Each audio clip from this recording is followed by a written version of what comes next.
안녕하세요. 10년의 부자의 작은 부자입니다. 지난주는 제가 이제 이거를 작성까지 한 다음에 방송 찍는 것을 이제 미뤘다가 숙제 때문에 밀려서 결국 한 주 동안 올리지 못하는 그런 사고가 발생했잖아요. 그래서 이번 주는 그런 일이 없도록 아예 오늘 아침에 지난주 거를 방송 찍고 올리고 바로 이어서 이것도 작성해가지고 이거를 올리려고 하고 있습니다. 그래서 이번 주에 매수 매도 주식 시작하도록 하겠습니다.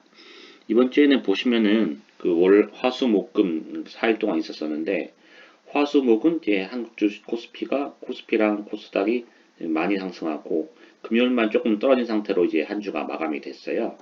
그래서 이제 지난주 계획 먼저 보시면은 미국 국채 부분을 이제 계속 살려고 했는데 일단 바닥은 찍은 상태고 오른 상태라서 그 중에서 변동한다 하더라도 제가 샀던 최저 매수가에서까지는 오지 않더라고요. 그래가지고 기계지족 매수는 안 걸렸고 그냥 소량으로 제가 그냥 일본 2621 주식을 좀 조금 더 추내한 상태입니다. 그리고 방금 전에 말씀드렸듯이 한국 주식은 떨어지면은 이제 계속 살려고 했는데 이제 뭐 화수목은 계속 반등해 버려가지고 매수한 게 적었고 그냥 인버스랑 코덱스를 좀 정리하였습니다. 또 디즈니, 코카콜라, 뱅크 오브 아메리카 이렇게 제가 사고 싶은 주식들은 이제 계속 저가에 있는 것이 들어서 더 샀고요. 그리고 원유주 통신주도 알아보려고 했었는데 원유주는 일단 전쟁이 나버리면서 좀 더 기다린 상황이 된 것 같습니다. 이제 한국 주식이 화, 수, 목 오를 때는 이제 코덱스 200을 좀 정리했고요. 세 주 그냥 이제 삼아서 한 걸 팔아버렸고 그리고 인버스는 이제 금요일 중심으로 해가지고 좀 팔아가지고 현재는 13%더 매도돼가지고 전년은 17% 정도만 남아있는 상태인 거고 다음 주나 다다음 주에 다 이제 기회를 봐서 인버스는 좀 더 정리를 할 생각입니다. 그리고 이제 인버스는 다 정리했으니까는 이제 바닥이라고 생각하고 코덱스 200 대신에 퀀트를 들어갈 생각인데 요거에 대해서는 좀 더 이따 말씀을 드릴게요. 그리고 제가 이제 전업 투자자 아닌 부업 투자자이다 보니까 주식에 대한 정보 같은 거라던가 기사 확인 같은 것은 늦을 수밖에 없어요. 주중에는 너무 바빠가지고 그리고 뭐 상황상 제가 그렇게 막뭐 높은 직급이 아니기 때문에 한가롭게 이제 그 업무 시간이라던가 점심 시간에 기사를 읽을 시간이 많지 않거든요. 바로 계속 일하니까. 그래서 그 종목에 대한 정보 같은 것을 입수하는 게 좀 느리게 되는데 CGV도 보니까는 이게 최종 이제 신주 인수 가격 확정가가 5,600원 정도, 정확히는 5,560원 정도더라고요. 저는 요 사실을 좀 이제 늦게 인지해가지고 만약 이게 5,560원이 신주 인수권 가격인 걸 알았으면은 5,600에서 5,900 사이에 들어오는 매입하는 가격을 좀 줄이고 5,600 이하는 분명 한번 갈 테니까 그 아래에서 매입가를 좀 더 늘렸을 텐데 일단 그걸 잘 모르는 상태였기 때문에 5,600에서 900 사이에 좀 많이 산 게 좀 아쉽습니다. 있었으면은 뭐 그랬으면 한 3, 400원 정도 이제 매입가가 낮아졌겠죠. 현재 제가 지금 매입가가 신주 인수가랑 거의 비슷한 것 같아요. 인수가랑 비슷한 것 같은데 좀 더 알았으면 좀 더 매입가 낮았을 거고 그러면 지금도 플러스 상태일 건데 좀 아쉽긴 합니다. 근데 그거는 뭐 제가 전업 투자가 아니고 부업 투자자다 보니까 이런 늦은 것은 뭐 어쩔 수 없이 제가 감내하는 부분일 거니까 안고 갈 거고 그렇다 치다 하더라도 일단은 음, 신주가 들어온 거에 가격을 계산하더라도 일단 그때 가격은 7,000원 정도, 7,600원 정도인데 거기서 20, 10% 정도 할인된 것이고 그렇다 치면은 현재 가격이 나쁜 것 같진 않아요. 그래서 사다 계속 가지고 있으면 언젠가 오를 것 같고 이거는 그래서 오르면 그때 좀 정리를 하고 비중은 그때 좀 줄이거나 하고 해가지고 맞춰볼 생각입니다. 그래서 지금 팔 생각은 별로 없고요. 지금 보고 좀 더 올랐을 때 비중을 좀 더 정리하고 정리한 상태에서 나머지 물량은 그냥 가져간 다음에 좀 더 올랐을 경우에는 그때 트레이딩 방식으로 팔고 핵심 물량은 가지고 있는 방식으로 이렇게 좀 상황에 따라 대응을 하도록 할 생각입니다. 그리고 콘톤 매입 준비하고 있고 그건 이따 말씀드리도록 하겠습니다.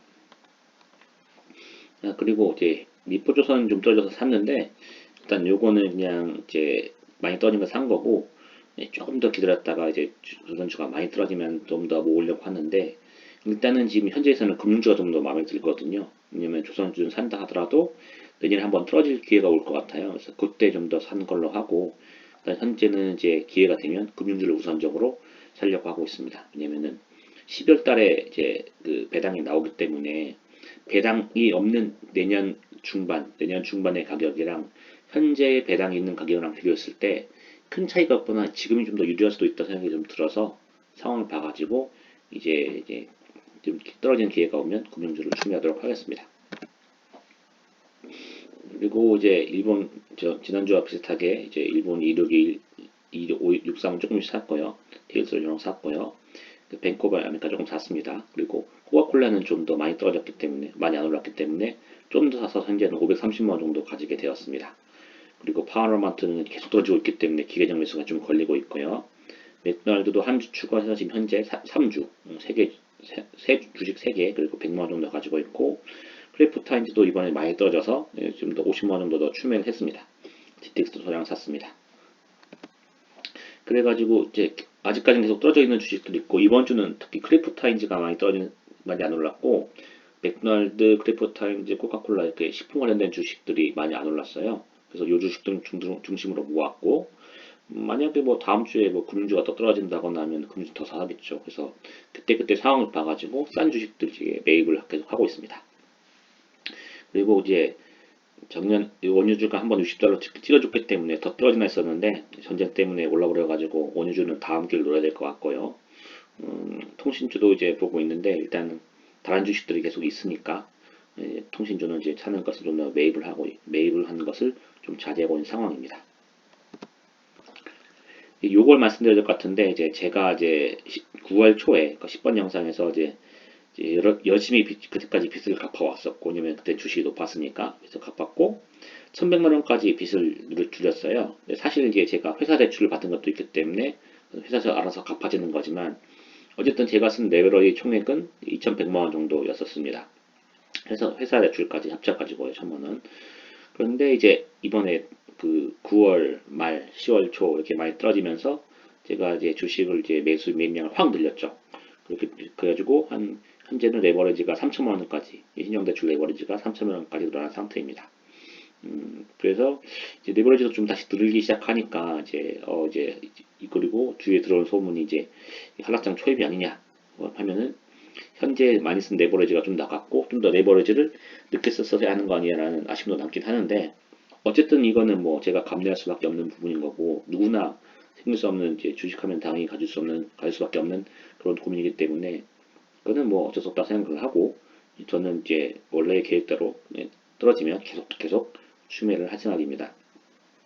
요거에 대해서는 이제 왜 제가 그렇게 생각했는지에 대해서는 한번 따로 동영상을 만들까도 생각을 하는데요. 일단 여기서만 간단히 좀 생각을 좀 정리를 하면, 일단 현재의 하락은 코스피라든가 다른 금융위기라든가에 관계없이 이거는 연준 자체가 초래한 거가 큰 거죠. 그러니까는 뭐 코로나 바이러스 같은 경우는 이제 연준이 초래한 것이 아니기 때문에 연준이 어찌할 수 있는 방법이 사실상 없어요. 그에 대해서 대응할 수 있는 방법이 있다 치지만 자기가 초래한 건 아니지 않습니까? 근데 요거는 이제 연준이 초래한 거가 사실상 크죠. 연준이 금리를 올리면서 시작된 거니까 만약에 큰 하락이 있다가 하면은 결국 연준도 이제 금리를 낮출 수밖에 없을 것 같아요. 그거에 대해서는 이제 좀 더 이제 나머지 영상을 쓰게 된다면 좀 더 자세히 쓸 거고, 이제 그렇게 낮추게 되면은 결국에 하락이 있다 하더라도 결국 그 연준이 금리를 낮추면서 결국 다시 또 이제 하락이 끝나게 되는 거니까, 만약에 하락이 온다고 하더라도 크지 않고, 만약에 하락이 크다 하더라도 그것은 길지 않을 것이다, 이렇게 생각을 하거든요. 네, 그렇기 때문에 지금 단계에서 그냥 만약에 떨어지면은 이것을 이제 손절하고 나올 거 없이 계속 추미해서 버틴다 하더라도 괜찮을 것이라는 생각이 들었어요. 그래서 저는 이제 퀀트든 뭐든 떨어지면 더 산다는 방식으로 계속 갈 거고, 손절 없이 이제 진행을 해보려고 하고 있습니다.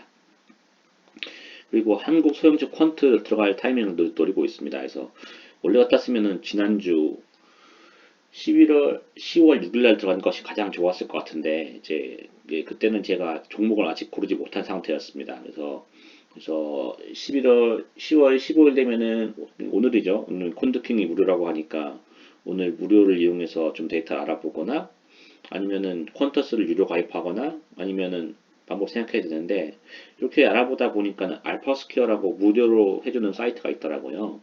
그래서 돌려봤더니 뭐 물론 다른 것보다 좀 부족함은 있을 수 있겠지만 그럭저럭 무료 프로그램을 쓸만하더라고요. 그래서 퀀트킥 또는 알파스퀘어를 통해서 제가 종목을 정해가지고 이제 퀀트를 한번 들어가 보려고 하고 있습니다. 일단은 100만 원 정도 들어가고 상황을 봐서 지수가 2,400 초반에서 계속 움직인 다음에는 좀 더 늘려볼 생각이고 더 떨어지면 더 살 생각이고 할 생각이고요. 그래서 그 선정 방식은 기존의 책들도 참고하고 제 나름의 방식을 더해가지고 그 어떤 기준으로 넣었는지 그리고 어떤 종목을 샀는지 얼마에 샀는지 언제 샀는지 등은 이 사이트를 통해서 올릴 계획에 있습니다. 그리고 이제 한국 주식은 이제 뭐 기회가 별로 없었지만 아까 말씀드렸듯이 이제 기회가 오면서 살 생각이고 여전히 미국 주식들 제가 좋아하는 주식들 기회가 있으면 계속 매입을 할 생각입니다. 그래가지고 현재 지금 떨어졌지만 다행히 뭐 제가 사고 있는 주식들은 그 변동에 크게 영향을 받지 않는 주식이라서 일단은 10월 6일 기준으로 봤을 때는 이번 주 좀 더 오르면서 좀 더 오른 상황이에요. 그러면서 이제 떨어진 거 좀 많이 회복을 했고 그래서 아직은 뭐 나쁘지 않은 상태고 뭐 기회가 와서 좀 더 오른다면은 저 주식값도 좀 오를 것 같습니다. 그래가지고 저번보다 높은 가격이 됐을 때는 다시 또 이제 수익 난 거 공개를 하도록 하겠습니다. 다음 주가 기다려지는 한 주네요. 네. 이번 주 동영상 이번 주 매수 매도 주식 촬영은 이것으로 마치도록 하겠습니다. 감사합니다.